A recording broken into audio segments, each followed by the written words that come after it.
பரமேஸ்வரனுடைய பரமானுகிரகத்துக்கு பாத்திரமாகி ஸ்ரீலே ஸ்ரீ மகாசன்னிதானம் அவர்களுடைய ஆசிக்கு பாத்திரமாகி இந்த ஒரு பெருவிழால அடியேனுக்கு அனுகிரகம் செய்த மகாசன்னிதானம் அவர்களை முதல் கண் வணங்கி இங்கே அமர்ந்துள்ள சந்நியாச பெருமக்களை வணங்கி எனக்கு கொடுத்த தலைப்பு என்னன்னா ஞான மார்க்கம், வேதம் உணர்த்தும் ஞான மார்க்கம் அப்படின்னு கொடுத்துருக்கா. இதில் ஒரு விதி வேறு சொல்லிட்டார் சார். சொன்னார், அடியேன் கொஞ்சம் பிரயாணம் போக வேண்டி இருக்கிறதுனால ஞான மார்க்கத்தை சுருக்கி சொல்லணும். சுருக்க சொல்ல முடியுமான்னு தெரியல. எவ்வளோ பல விஷயங்கள் இருந்தாலும் நேரத்தை கருதி ஒரு சில நேரங்கள் ஞானத்தை பற்றி சாமானிய ஒரு ஞானம் தெரிஞ்சுக்கலாம். எப்பொழுதும் சொல்வது உண்டு, விசேஷ ஞானம் சாமானிய ஞானம்னா விசேஷ ஞானம்னா சம்பத்யதே அப்படின்னு சொல்லுவா சமஸ்கிருதத்தில். சாமானிய ஞானம் இருந்தால் தான் விசேஷ ஞானமானது தெளியும், புரிப்படும். சாமானிய ஞானம் இல்லைன்னா விசேஷ ஞானமானது நம்மளால புரிஞ்சுக்க முடியாது. காத்தால பல பேருக்கு வேதங்களுடைய தத்துவ அர்த்தங்களும் ஞான விஷயங்களையும் பலதும் பகிர்ந்து கொண்டது. பல பேருக்கு அதில் ரொம்ப நிறைய பேர் முடிச்ச உடனே நிறைய பேர் கேட்டா, எங்களுக்கு ஒன்றும் பெருசா சில விஷயங்கள்லாம் புரியல அப்படின்னு கேட்டா. அதே மனதில் கொண்டு சன்னிதானம் அவர்கள் எப்பொழுதுமே, நான் அவருடைய பாஷணங்கள்லாம் நிறைய கேட்டிருக்கேன். அவர்கள் ரொம்ப பெரிய விஷயத்த ஒரு சில இடங்கள் போகும்போது டக்குன்னு சுருக்கி அதே தத்துவம் தான் இருக்கும், அதை உடனே கொடுத்துரு, எசன்ஸ் மாதிரி கொடுத்துருவார். அத அடியேனும் அதே விஷயத்தை அனுசரித்து ஞானத்தை சாமானிய ஞானம் எல்லோருக்கும் சொல்லணும் அப்படின்னு பாவிச்சுண்டு அடியேன் தொடங்குறேன். வேதம் என்பது வெறும் ஒரு புத்தகம் மாத்திரம் இல்லை. காத்தலையே சொன்னேன், வேதம்னா என்ன அப்படின்னா ஏதோ புஸ்தகத்துக்கு பேரா வேதம் என்பது. ருக்வேதம், யஜுர்வேதம், சாமவேதம், அதர்வண வேதம்னு சொல்றோமே, இவைகளெல்லாம் புத்தகத்துக்கு பேரா அப்படின்னா அப்படி இல்லை. வேதத்தில் உள்ள மந்திரங்களை நன்றாக உருவேத்தி மனனம் செய்து மனநாத்ராயதே இது மந்திரஹா என்று சொல்வார்கள். அவ்வாறு மனனம் செய்வதாக இருப்பதனால் இது மந்திரம் அப்படின்னு சொன்னோம். வேதத்தை ஸ்லோகம்னு சொல்லக்கூடாது. வேதத்துல இருந்து 2 ஸ்லோகம் சொல்லுங்கோ அப்படின்னு சொல்லக்கூடாது. வேதம் ரொம்ப பிராமான்யமான ஒரு நூல். சனாதன தர்மத்தில் கேட்கிறாள் அல்லவா, நிறைய பேர் கேட்கிறா, சனாதன தர்மத்தில் தான் ஆதாரமான நூல் சொல்லுங்கோ அப்படின்னு. பல நூட்களை சொல்றீங்களே நீங்க, வேதங்களை, சதுர்வேதங்களை சொல்றேன், உபனிஷத்து சொல்றேன், நூற்றுக்கணக்கான உபனிஷத்துக்கள், இத்திஹாச புராணங்கள், திருமுறைகள், திருவாசங்கள் எவ்வளோ இருக்கு. ஏதோ ஒன்றை எடுத்து சொல்லுங்கோ பார்க்கலாம் பிரமாணமா அப்படின்னு கேட்டால் ஒரே ஒரு நூல் வேதம் தான். வேதத்தை ஆதாரமாக கொண்டுதான் பல நூட்கள் நம் பெரியவர்கள், மகனீயர்கள், மகான்கள் செஞ்சா. அப்படி இந்த வேதம் யாராலும் எழுதப்படாதது, அபௌருஷேயம். ஒவ்வொரு நூலுக்கும் ஒரு எழுத்தாளர்னு ஒருத்தர் இருக்கா. இவர் இந்த புத்தகத்தை எழுதினார், ஆத்தர்னு சொல்றோம் அல்லவா.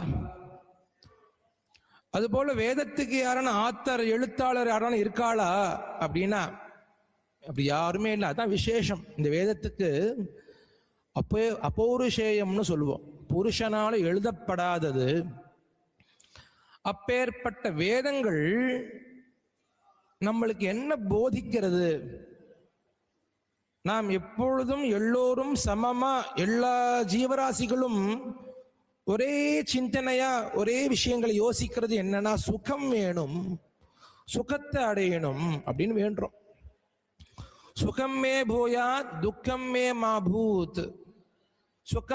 சுகத்தை மாத்திரம் எல்லோரும் சமமா வேண்டும், எந்த ஒரு துக்கமும் வந்துடக்கூடாது, போற இடங்கள் எல்லாம் சுகமா இருக்கணும் அப்படின்னு. சாக்த மார்க்கத்துல பார்த்தீங்கன்னா அம்பாளை உபாசனை பண்ணுபவர்கள் எப்படி இருக்கணும் அப்படின்னு மூக்க சங்கரர்னு ஒருத்தர், மூக்க பஞ்சசதி அப்படின்னு ஒருத்தர் பண்ணியிருக்கார். அவர் சொல்றார், சாக்தன் என்றால் எந்த இடத்துக்கு போறோமோ அந்த இடத்தையே தன் இருப்பிடமா பாவிச்சுக்கணும். சிவ சிவ பஷ்யந்தி சமம் காமாட்சி கடாட்சிதா புருஷாः விபினம் பவனம் மித்ரம் லோஷ்டம் யுவதி பிம்போஷ்டம். ஞான பெற்றவன் யாரு, ஞானி யாரு அப்படின்னால், அம்பாளை உபாசனை செய்பவன் யாரு அப்படின்னால், விபினம் பவனம். விபினம் வீட்டையும் அவன் காட்டையும் வீட்டை போல பார்ப்பானான். காட்டுக்கு போயிடுறான், எல்லாத்தையும் திறந்துடுறான், சந்நியாசம். வேதம் என்ன சொல்றது, எல்லாத்தையும் விட்டுடுன்னு சொல்றது அல்லவா. ஈஷாவாஸ்யா விதக்யா சர்வம் யத்கிஞ்ச ஜகத்யாஞ்சகத். எல்லாத்தையும் விட்டுடு, தியாகம் பண்ணு. காத்தலே பார்த்தோம், 3 விதமான தியாகங்களை சொல்றது, முக்கியமான 3 விதமான தியாகங்கள். புத்திரேஷனாயாஷ வித்தேஷனாயாஷ்ச தாரேஷனாம். ஏஷனான்னு சொன்னால் ஆசைகள் என்று அர்த்தம். 3 விதமான ஆசைகளை விட்டுடு அப்படின்னு சொல்றது வேதம். அப்படி ஆசைகளை விடணும், அவன்தான் சந்நியாசி அப்படின்னு சொல்ற. அப்போ ஞானி யாரு அப்படின்னா, தான் ஒரு பெரிய சுகமான ஒரு பவனத்துல இருந்தாலும் ஒரு சில நேரம் அந்த சுகத்தை விட வேண்டிய நேரம் வந்தாலும், காட்டுக்கே போகக்கூடிய ஒரு நிலம் வந்தாலும் அதையும் தன் வீடாக பாவிக்கணும். அவன்தான் ஞானி. 14 வருஷம் காட்டுக்கு போகணும்னு சொன்ன ராமரை, அடுத்த நாள் பட்டாபிஷேகம் நடக்க போறது. ரொம்ப விழால பட்டாசு நடந்துட்டு இருக்கு, அமர்க்களமா நடந்துட்டு இருக்கு, மக்கள் எல்லாம் ரொம்ப சுகமா இருக்கா. ராமருக்கு பட்டாபிஷேகம், நம்ம ராமருக்கு பட்டாபிஷேகம். நம்ம இப்ப எவ்வளவு சந்தோஷமா இருக்கோம் இங்க, நம்மளுடைய மகா குரு சன்னதானம் அவர்களுக்கு பண்ணக்கூடிய விழா அப்படின்னு. அது போல ராமருக்கு பண்ணக்கூடிய பட்டாபிஷேகத்தை எல்லோரும் கண்டு கழியணும்னு சொல்லி எல்லோரும் ஆனந்தமா இருக்கா. அந்த ராமருக்கு நீ நாளைக்கு காட்டுக்கு போகணும்னு இல்லையா, எந்த ஒரு அவருக்கு வந்து மூஞ்சி சொல்லிக்கிறதோ, நம்மளுக்கு அந்த வாய்ப்பு போயிடுத்தே, நம்மளுக்கு பட்டாபிஷேகம் பண்ணிக்கணுமே, நம்மளுக்கு போயிடுத்தே இந்த வாய்ப்பு அப்படின்னு நினைக்கலையா. மகாபுருஷர் அல்லவா ராமர்.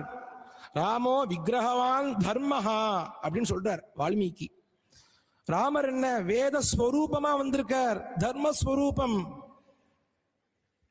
அவரை சொல்லும் பொழுது என்ன சொல்றா, காட்டுக்கு போகணும்னு சொன்ன உடனே காட்டுக்கு போயிட்டார். அந்த ஒரு பாவனை இருக்கணும். அதான் சொல்றா, விபினம் பவனம் மித்ரம். அமித்ரனையும் மித்ரனா பார்க்கக்கூடிய பாவம் வேணும். ஒரு ஞானிக்கு வெறுப்பு என்பது இருக்கவே, ஜுகுப்சா அப்படின்னு சொல்லுவா வேதம் சொல்றது. ஜுகுப்சா இருக்கவே கூடாது, வெறுப்பு. ஒருத்தரை வெறுக்கிறதுன்னு ஒரு விஷயம் ஞானிகளுக்கு இருக்கவே கூடாது. அவ எப்படி இருக்கணும் சொன்னால், எப்பொழுதுமே சாந்த ஸ்வரூபமா இருக்கணும். அப்படி இருக்கும் பொழுது சொல்றார், அமித்ரம் மித்ரம்.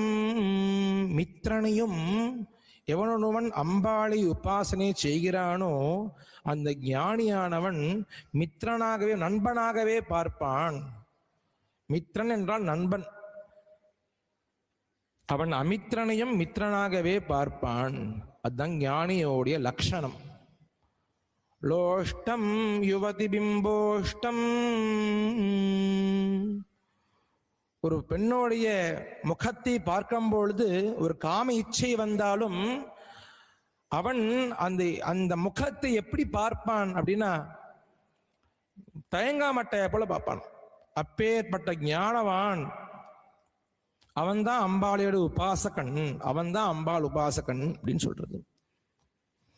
இப்படி வேதங்கள் பல ஞானங்களை ரொம்ப ஆழமா சொல்றது.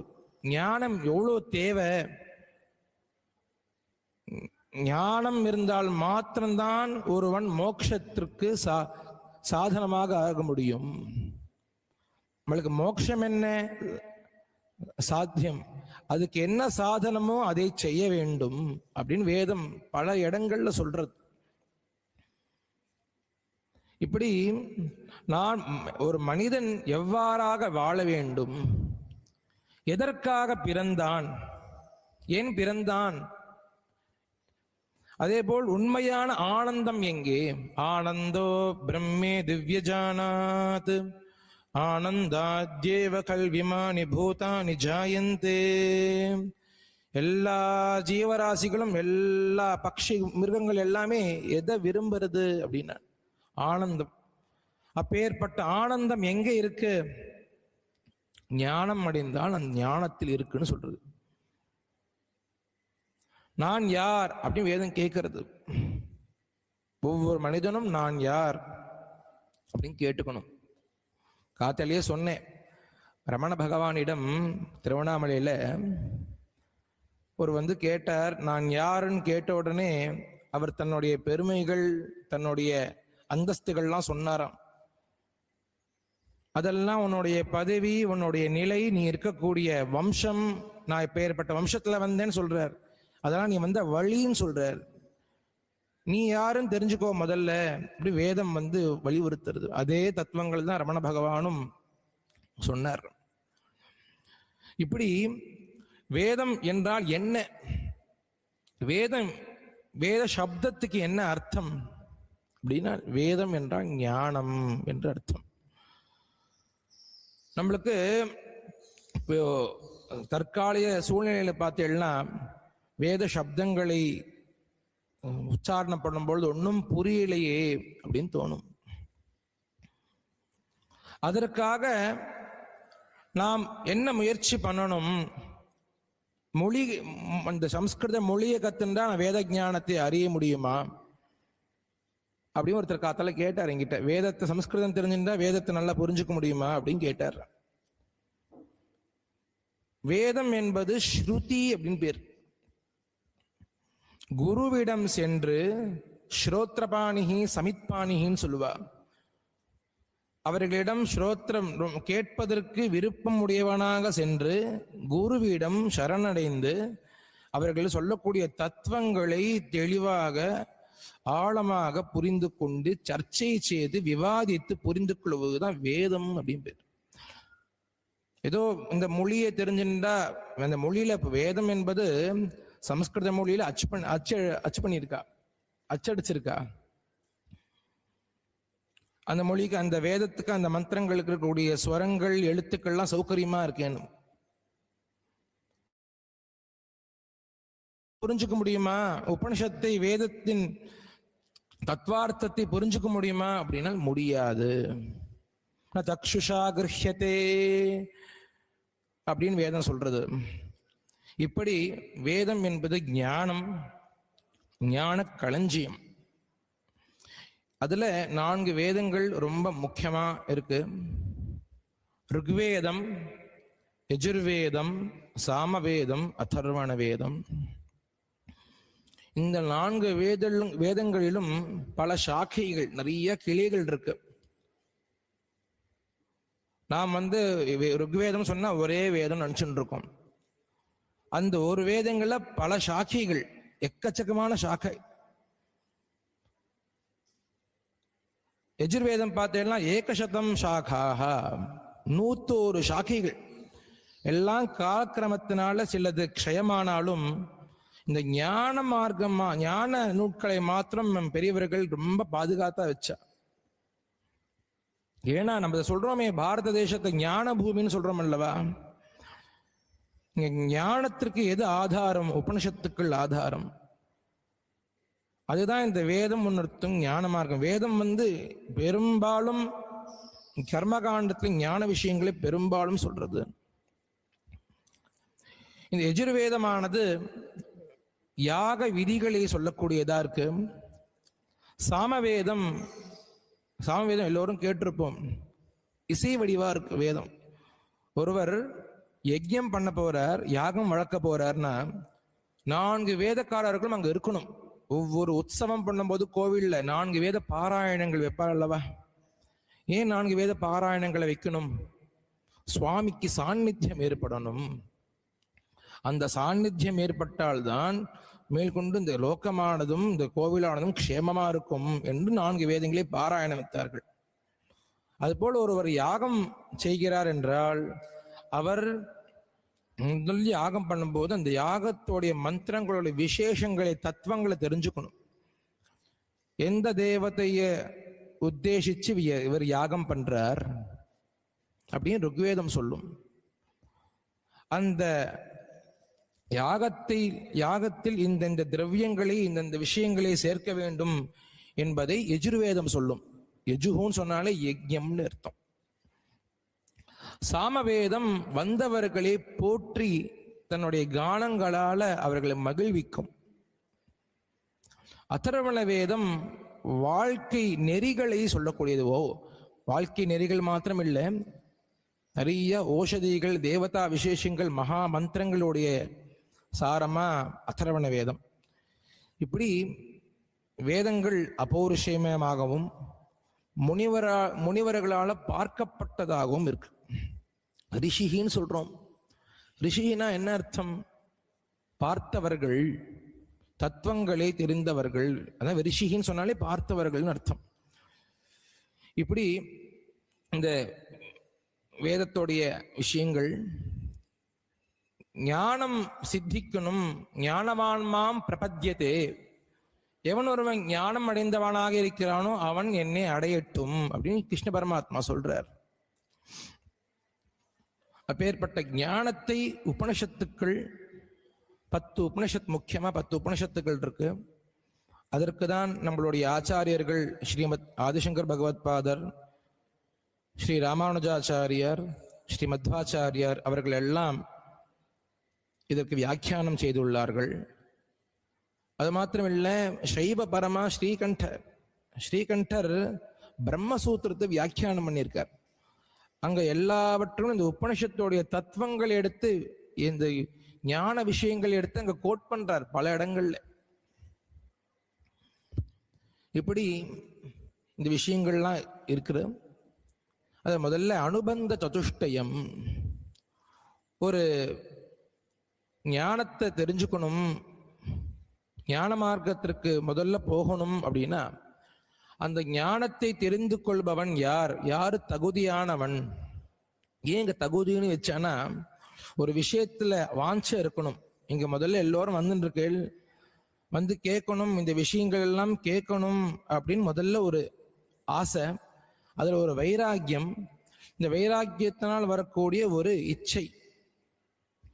அந்த இச்சை எப்பேற்பட்ட இச்சை என்றால் மோட்சத்தை அடைய வேண்டும். இந்த பிறப்பு இறப்பை விட்டு மோட்சத்திற்கு பாத்திரமாகணும் அப்படின்னு சொல்றது. அதே போல் இந்த ஜீவாத்மா பரமாத்மா பரபிரம்ம ஐக்கியம், ஜீவாத்மா பரபிரம்ம தத்துவமசி என்று தத்துவங்களை சொல்லக்கூடிய விஷயமா இருக்கு. சம்பந்தம், இந்த ஞான மார்க்கத்தை தெரிந்து கொள்வதனால என்ன பிரயோஜனம், என்ன சம்பந்தம் அப்படின்னா அஜ்ஞான நிவர்த்தி, ஞான பிராப்தி. உபனிஷத் சப்தத்துக்கே நாம் என்ன பார்த்தோம்? உபநிடதம் அப்படின்னு சொல்றோம் அல்லவா.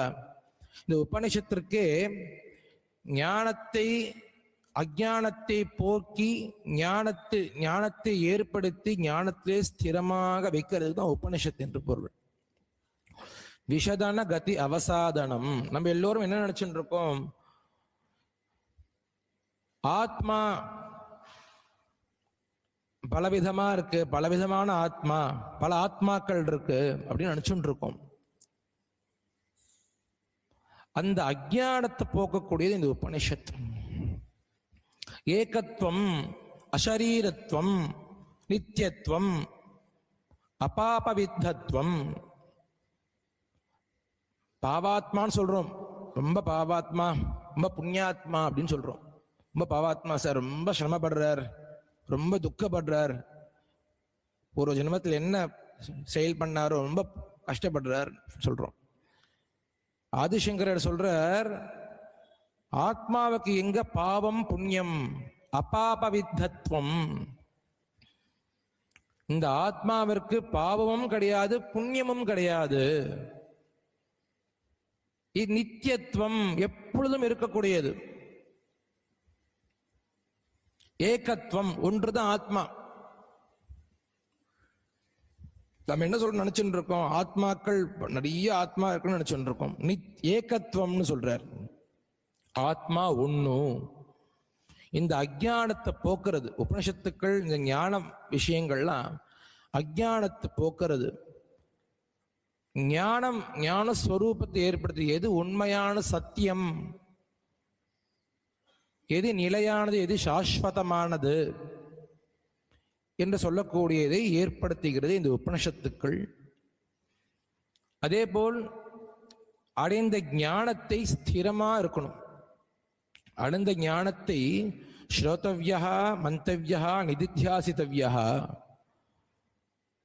ஸ்ரோதவ்யா, கேட்ட விஷயங்களை பல தடவை பலவாறு கேட்டு அதை அசை போட்டு ஸ்ரோதவ்யம் பண்ணணும், கேட்கணும். மந்தவ்யா,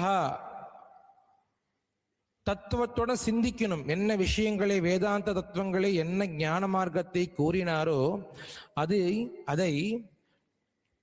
தத்துவங்களை ஆதாரமாக வைத்து, தத்துவம்னா நியாயம், நியாய சாஸ்திரம்னு சொல்றது, அந்த தத்துவங்களை ஆதாரமாக கொண்டு சிந்திக்கணும். நிதித்தியாசித்தவ்யா, எந்த ஞானத்தை தெரிந்து கொண்டோமோ, எந்த ஞானத்தை கேட்டோமோ, எந்த ஞானத்தை சிந்தித்தோமோ, யுக்தியுடன் எதை சிந்தித்தோமோ அதை நிதித்தியாசம், தியானம் செய்யணும். தியானம் செய்யும் பொழுது அதை சிந்திக்க வேண்டும், பலவாறு சிந்திக்க வேண்டும். அந்த சிந்தித்தின் மூலமாக ஞானத்தை அடைய வேண்டும் அப்படின்னு சொல்ற. அதான் பகுபியா ஸ்ரோதவ்யம் பகுதா ஸ்ரோதவ்யம்னு சொல்லுவா. நம்ம ஒரே விஷயத்தை, ஒரே ராமாயணம், ஒரே உபனிஷத் தான், அதை பல குருமார்களிடம் கேட்கணும். ஒவ்வொரு குருமார்களும் ஒவ்வொரு விதமா சொல்லுவா. பல ஆறுகள் போறது, எல்லாரும் ஒரே சமுத்திரத்தை போய் அடையிறது அல்லவா? அது போல பல குருமார்கள் ஒரே விஷயங்களை பல ரகமா சொல்றார். அப்படி ஏற்பட்டதுதான் அத்வைத்தம், துவைத்தம், விசிஷ்டாத்வைத்தம். ஆதிசங்கரர் இந்த ஞான மார்க்கத்தை, ஞான விஷயங்களை அத்வைத்தமா சொன்னார். ஜீவாத்மா பரமாத்மா ஒண்ணு அப்படின்னு சொன்னார். பிறகு வந்த விசிஷ்டாத்வைத ரங்கராமானுஜாச்சாரியார், அவர் இதை கொஞ்சம் விசேஷமா பிரிக்கிறார். அத்வைதம் இல்ல, அப்படி கொஞ்சம் விசேஷமா அவர் விவேச்சனம் பண்றார். துவைத்தம் அப்படி மத்வாச்சாரியார் ரெண்டு உண்டு, கட்டாயம் ரெண்டு உண்டுன்னு சொல்றார். அவளுடைய ஞானத்தின் மூலமா அவ எந்த விதத்துல அவ ஞானத்தை அடைஞ்சிருக்காளோ அவ அந்த வழியில நம்மளுக்கு விஷயங்களை சொல்றா. அடியனுக்கு ரொம்ப நிறைய விஷயங்கள் இருக்கு. ரெண்டு மந்திரங்களுக்கு அர்த்தம் சொல்லி இன்னைக்கு பெரியவர்கள்லாம் பேச வேண்டியது இருக்கு. ஈஷாவாஸ்ய உபனிஷத்தில் முதல் மந்திரம், ஈஷாவாஸ்யம் இதம் சர்வம் எத்கிஞ்ச ஜெகத்யாம் ஜெகத்து. ஞானம்னா என்ன, ஞானத்தை எப்படி அடையணும் அப்படின்னு கேட்டா, எல்லாரையும் சமதர்சனமா பாரு, எல்லாரையும் ஒன்னா பாரு. சர்வத்திர சமதர்சனம் பகவான் சொல்றார் கீதையில. ஞானம் அடைந்தவன் யாருன்னு சொன்னால் எல்லாரையும் ஒன்றாக பார்க்கக்கூடியவன். என் அண்ணன், என் தம்பி, என் கூட பிறந்தவன், என்னுடைய சகோதரன் என்று பிரித்து பார்க்குதல் கிடையாது. எல்லாம் ஒண்ணுதான் இப்படின்னு பார்க்கக்கூடியதுதான் ஞானவான்களுடைய ஒரு லட்சணம். இப்படி ஈஷாவாசன் சொல்றது ஆத்மபாவேன ஆத்மஸ்வரூபேன ஆச்சாதனீயம். எல்லாவற்றையும் ஆத்மஸ்வரூபத்தினால மறுச்சுடு, ஆத்மபாவத்தினால மறுச்சுடு. எத்கிஞ்ச ஜெகத்யாம் ஜெகத், லோகத்துல என்னவெல்லாம் இருக்கோ அவை அனைத்தையும் ஈஸ்வர பாவத்தினால மறுச்சுடு. வச ஆச்சாதனேன்னு தாத்து. அப்படி மறைத்தா என்றால் உனக்கு ஞானமானது சித்திக்கும். புஞ்சீதாக, நீ எந்த ஞானத்தை அடைய வேண்டும் என்று நினைத்தாயோ அந்த ஞானத்தில் நிலையாக இருக்க முடியும். அதற்கு என்ன பண்ணணும்? எல்லாத்தையும் ஈஸ்வர பாவனையால பாரு. பிரகலாத சுவாமி கேட்டான்னு காத்தாலேயே சொன்னேன். பிரகலாத சுவாமி கேட்கிறார் பாகவதத்துல, பக்தினா என்னன்னு கேட்கிறார். பக்தினா எல்லாரையும் சர்வத்திர ததீக்ஷணம், சர்வத்திர ததீக்ஷணம், எல்லாரையும் சமமா பாரு. அதுதான் பக்தினா. என்ன, ஒருத்தர் மேல மாத்திரம் பக்தியா? இவர் மேல மாத்திரம் தான் சுவாமி பக்தி வச்சுட்டு இருக்கேன், அவர்லாம் எனக்கு ரொம்ப பரிச்சயம் இல்லை, அவர் பக்திலாம் இல்லை. ஞானவான் அப்படி சொல்லக்கூடாது. பக்தினா என்ன, எல்லாரையும் சமமா பாரு.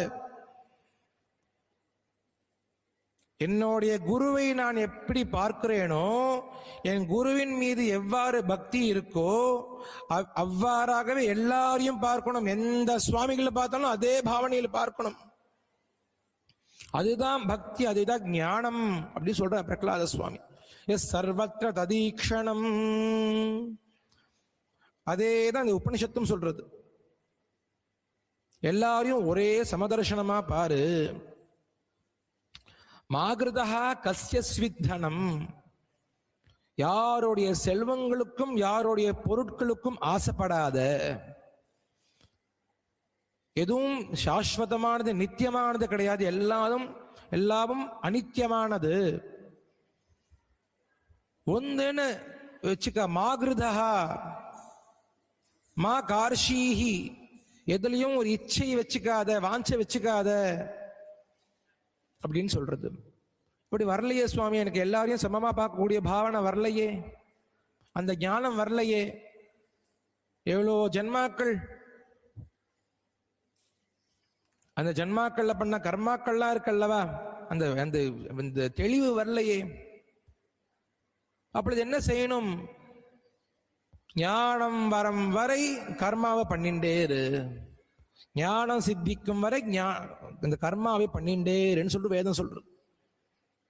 குர்வன் நேவேஹ கர்மாணி ஜிஜீவிஷேத் சதக்ஞசமாஹ. குர்வன்னேவேஹ கர்மாணி கர்மண்யேவாதிகாரஸ்தே மா பலேஷு கதாச்சன மா கர்ம பலிஹேதுர்பூஹு மாதே சங்கோஸ்த்வ கர்மணி. உனக்கு என்ன வேலை செயலை பண்ணணும், அந்த செயலை பற்று இருக்க கூடாது. நான் தான் பண்றேன், என்னால் தான் செய்யப்படுறது என்று பற்றை வச்சுக்காத. அதனால் வரக்கூடிய பலனையும் எதிர்பார்க்காத. கர்மண்யேவாதிகாரஸ்தே, கர்மாவை மாத்திரம் தான் நீ பண்ணணும். ஏன் கர்மாவை மாத்திரம் பண்ணணும் பகவான் சொன்னார்? என்ன வேதம் சொல்றது? குர்வன்னேவேஹ கர்மாணி ஜிஜீவிஷே சதக்ஞசமாஹ. நீ உன்னுடைய கர்மாவை நான் தான் செய்கிறேன், என்னால் தான் செய்யப்படுறது அப்படின்னு நினைச்சேன்னு சொன்னால் உனக்கு பந்தனம் ஏற்படும். புனரப்பி மரணம் புனரப்பி ஜனனம் புனரப்பி மரணே ஜடரே சயனம் இஹ சம்சாரே பகுதுஸ்தாரே கிருபயா பாரே பாஹிமுராரே. மறுபடியும் இந்த பிறப்பை எடுக்க வேண்டியதா இருக்கும். அதுக்கு பந்தனமாகாத ஒவ்வொரு செயலும் நீ பண்ணும் பொழுது நான் பண்ணல, ஈஸ்வரனானவன் செய்கிறான். அந்த ஈஸ்வர இந்த ஜடமானதே அந்த பரமேஸ்வரனானவன் சேத்தனமாக இருந்து கொண்டு ஏக்குகிறான். அப்படி அந்த பாவனத்தோட பண்ணணும். வேக கர்மானி ஜிஜீவிஷே சதக்க சமாக. நீ இவ்வாறாக இந்த கர்மாக்களே செயலை நீ செய்து கொண்டே வந்தால் 100 வருஷம் வாழலாம் சொல்றது வேதம். 100 வருஷம் நீ வாழலாம். ஏவன் த்வயி ந அன்யதா இதஹா. இவ்வாறாக நீ செய்து கொண்டே இருப்பனாயில் வேறொரு மார்க்கம் தேவையில்லை. ந அன்யதா இதஹா அஸ்தி. வேறொரு மார்க்கமானது இல்லை. நீ கர்மா பண்ணிண்டே இருந்தனா 100 வயசு வாழலாம். ந கர்மா லிப்யத்தே நரே. எந்த ஒரு கர்மாவும் எந்த ஒரு செயலும் இந்த ஒரு செயல்பாடும் உன்னை ஒட்டாது. அதனால மறுபடியும் நீ இந்த பிறப்பை மறுபடியும் இறக்கணும், மறுபடியும் பிறக்கணும்னு அந்த விஷயத்துல அந்த பந்தனத்திலே வரமாட்ட அப்படின்னு வேதம் சொல்றது. இது 2 விஷயங்கள் ரொம்ப முக்கியமான தத்துவங்களா இருக்கு. மேற்கொண்டு ஆத்மஸ்வரூபம் என்ன, இந்த ஆத்மாவை எப்படி அறிஞ்சுக்கணும்னு சொல்லக்கூடிய ஞானங்கள்லாம் எக்கச்சக்கமா இருந்தாலும் ஆத்மஸ்வரூபத்தை கட்டாயம் ஒவ்வொருவரும் அடைய வேண்டும். 3 விஷயங்களே துர்லபம்னு சொல்றார். இதோட அடியேன் பூர்த்தி பண்ணிக்கிறேன் சமயன் பாவத்தினால. துர்லபம் திரியமைவீதத் தேவானுக்ரஹேதுகம் மனுஷ்யத்வம் முமுக்ஷுத்வம் மகாபுருஷ சம்ஸ்ரயः. 3 விதமான துர்லபம், அரிதுன்னு சொல்றார். 3 விஷயங்கள் ரொம்ப ரொம்ப அரிது. என்ன விஷயங்கள் அப்படின்னா, தேவானுகிரக ஹேதுகம், சுவாமியோடைய பரமானுகிரகத்திற்கு பாத்திரமாவது ரொம்ப ரொம்ப அரிது. சுவாமியை எப்பொழுதும் நீ வணங்கிண்டே இருக்கணும், பஜிச்சுண்டே இருக்கணும். அதான் சொன்னார் பஜகோவிந்தத்துல சொன்னார், பஜகோவிந்தம் பஜகோவிந்தம் கோவிந்தம் பஜ மூடமதே நஹி நஹி ரக்ஷதி டுக்ரிஞ்சுகரணே. நீ பாடிக துக்ரிஞ்சுகரணே படிச்சுட்டே இருந்தனா ஞானத்தை எப்படிவ? சுவாமிய பஜனம் பண்ணு, சேவி. பஜனம் சொன்னா சேவனம்னு அர்த்தம். சராசர்வ காலமும் சுவாமியை எழுந்த உடனேயே முதல் பிராத்தஸ்மரணீயர்கள் சொல்லுவா. சில பேரை எழுந்த உடனேயே சில பேரை ஸ்மரிக்கணும்னு. மோட்சத்தை அடைய வேண்டும் என்று வாஞ்சி உள்ளவன் எழுந்த உடனேயே சுவாமியை ஸ்மரிக்கணும். சுவாமி, இன்னைக்கு நான் எழுந்துட்டு இருக்கேன், இந்த பிறவி எனக்கு கொடுத்துருக்க, இதுக்கு நன்றி தெரிவிச்சுட்டு என்னோட கர்மாவை நான் எந்த ஒரு பற்றும் இல்லாம பண்றேன் அப்படியே சுவாமிக்கு நன்றி சொல்லிட்டு சுவாமியை சேவிக்கணும்னு சொல்றார். தேவானுகிரஹேதுகம் மனுஷ்யத்துவம் ரொம்ப முக்கியமான விஷயம். மனுஷ்யத்துவம், மனுஷன் நிறைய பேர் இருக்கா, மனிதர்கள் நிறைய எக்கச்சக்கமான பேர் இருக்கா. மனுஷ்யத்துவம் இருக்கா, விவேச்சன சக்தி இருக்கா, எது தர்மம் எது அதர்மம், எதை சென்றால் ஸ்ரேயஸை அடைவான், எதை செய்யவில்லை என்றால் பாபத்தை அடைவான் அந்த பகுத்து ஆராயணும் அல்லவா? அந்த பகுத்து ஆராய்தல் விவேச்சன சக்தி யாருக்கு இருக்கு அப்படின்னு கேட்டால் மனுஷனுக்கு தான் இருக்கு. மனுஷ்யத்துவம் ஏன் சொன்னோம்? விவேச்சன சக்தி இருப்பதால் மனுஷ்யத்துவம். அது ரொம்ப ரொம்ப துர்லபம்னு சொல்றார். முமுக்ஷுத்வம் மகாபுருஷ சம்ஸ்ரயः. முமுக்ஷத்துவம் ரொம்ப ரொம்ப அரிது. ஞானவான்கள் எவ்வளவு பேர் ஞானத்தை தெரிஞ்சுக்கணும். இந்த விஷயங்களை ஏதோ சில விஷயங்களை நாம் தெரிந்து கொண்டு இந்த ஒரு சம்பர்க்கத்திலேயே இருக்கணும். பஜகோவிந்தம், இந்த அகம்சாரே கிம்சாரேன்னு சொன்னார். சம்சாரத்துல என்ன சாரம்? அதனால் நீ இந்த முமுக்ஷத்துவத்தை அடைய முயற்சி பண்ணு, அது ரொம்ப ரொம்ப அரிது அப்படின்னு சொல்றார். இவ்வாறாக கொஞ்சம் சமயம் கொஞ்சம் கம்மியா இருக்கிறதுனால அடியேன் இத்தோட இந்த விஷயங்களை பூர்த்தி செய்து